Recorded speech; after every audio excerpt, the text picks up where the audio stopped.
Where does the name for Golftyn come from?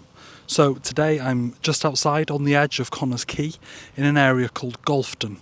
It gives its name to a park, a school and a lane as well. Let's get into the name.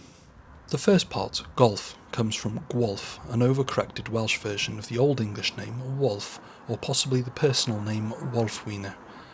Older forms of the place name from the early Middle Ages, such as Wolfington or Wolfington, show how the names once referred to the farm of the settlement of Wolf or Wolfwine. So how did Wolf become Gwolf?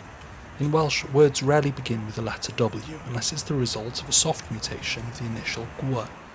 When Welsh speakers heard the English name Wolf, they instinctively added a g sound to match Welsh phonology, turning Wolf into Gwolf.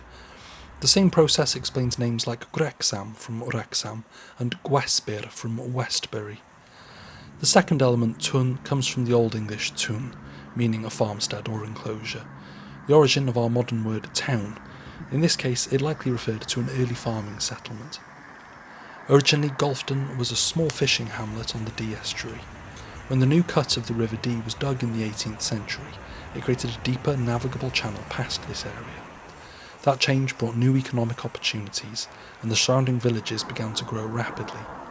Over time, Golftyn was absorbed into the expanding town of Connors Quay, but its name is still kept in the name of the nearby school and the park. So the name literally means Wolfstown. Anyway, diolch, thank you. Give us a like, give us a share and give us a subscribe, and if you want to support me on my quest to explain every place name in Wales, and a couple outside of it as well, you can on my Patreon, the link's in my bio. Diolch, have a good one.